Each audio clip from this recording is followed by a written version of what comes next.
Hi everybody, welcome to the Astrology chat for June 19th, 2024. First of all, I just would like to say happy Juneteenth.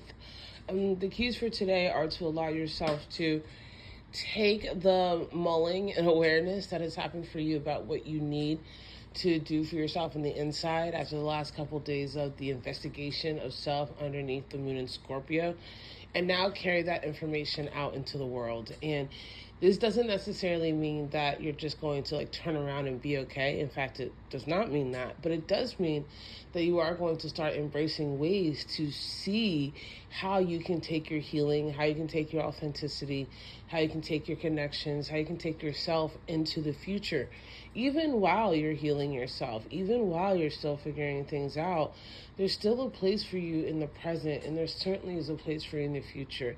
And I say this because we have the moon in Scorpio up until 12:18 p.m. Then there's going to be a short void.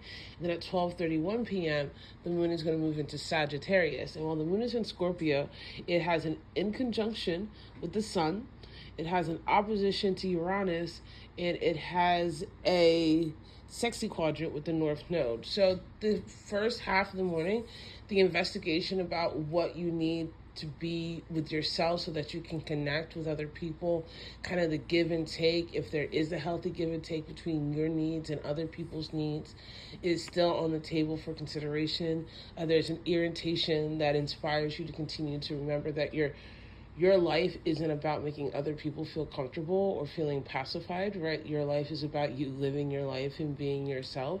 And if you're not in groups or situations, people who can support that, it's about developing the fortitude and strength to still be yourself anyway, and go towards people who do feel you.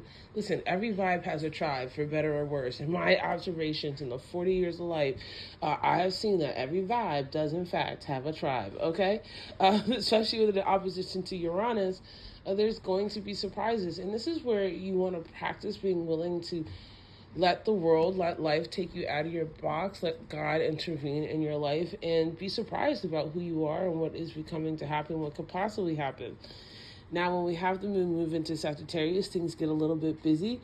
We have a opposition to Saturn, an in conjunction to Venus, into Mercury. We have a sextile with Pluto retrograde. We have a trine with Neptune. And so all of these energies say, you can actually really incubate today. There's this beautiful ability to tap into the spirit, to tap into the unseen. Sagittarius actually can be a very prolific sign as well, or prophetic sign, especially in the sense that it is about higher mind, so seeing the larger patterns that have happened in life.